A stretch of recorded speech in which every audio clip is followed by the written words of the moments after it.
Hai, welcome to Candu Candu, channel dengan informasi unik dan menarik yang bakal bikin kamu candu-candu. Di video kali ini kita akan masuk ke segmen Candu Misteri.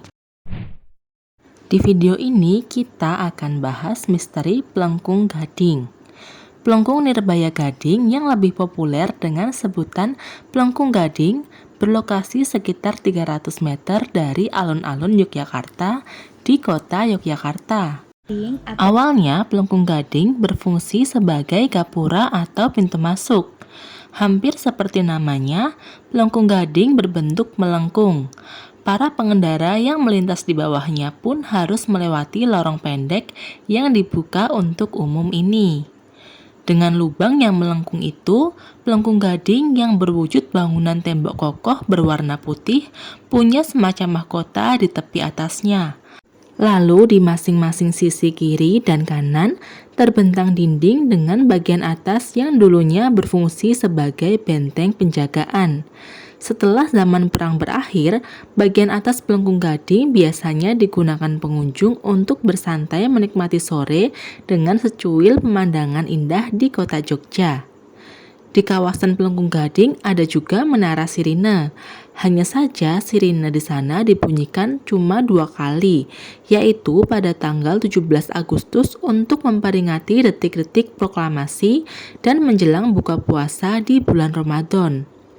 Kata Nirbaya dari Plengkung Nirbaya, nama asli Plengkung Gading sendiri berasal dari nir atau berarti tidak ada dan baya yang berarti bahaya.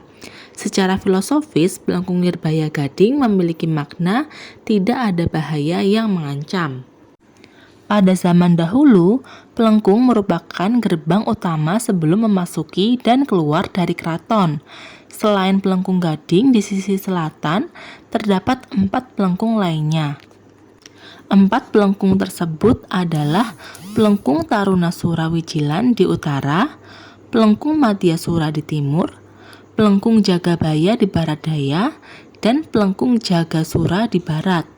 Namun dari kelima plengkung itu, sampai sekarang hanya Plengkung Tarunasura Wijilan dan Plengkung Nirbaya Gading yang keaslian bangunannya masih jelas terlihat. Dulunya juga, di depan masing-masing plengkung terdapat parit dengan lebar 10 meter dan kedalaman 3 meter untuk menghalau musuh. Selain itu, terdapat juga jembatan gantung di depan masing-masing plengkung yang dapat ditarik menjadi pintu untuk plengkung sehingga musuh tidak dapat melewatinya. Mitos Plengkung Gading. Plengkung Gading juga menjadi pintu keluar bagi jenazah sultan dan keluarga keraton yang hendak dimakamkan. Biasanya raja yang wafat jenazahnya dibawa keluar dari keraton melalui Plengkung Gading dan selanjutnya dimakamkan di makam Raja-Raja Imogiri.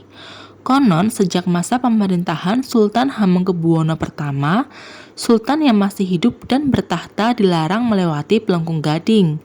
Hanya sultan yang sudah wafat alias jenazahnya saja yang boleh melewatinya. Mitos lain yang berkaitan dengan kesakralan Plengkung Gading adalah jenazah rakyat biasa tidak diperbolehkan melintas di bawahnya. Dengan kata lain, sultan boleh melewatinya jika sudah meninggal, sedangkan rakyat biasa jika masih hidup boleh melewatinya.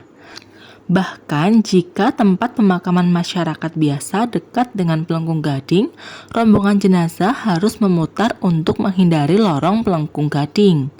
Selain itu, Plengkung Gading disebut-sebut bisa menetralkan ilmu hitam. Entah sengaja atau tidak, orang yang memiliki ilmu hitam akan kehilangan kesaktiannya jika melewati Plengkung Gading. Wah, Sobat Candu percaya nggak dengan mitos tadi? Komen di bawah ya.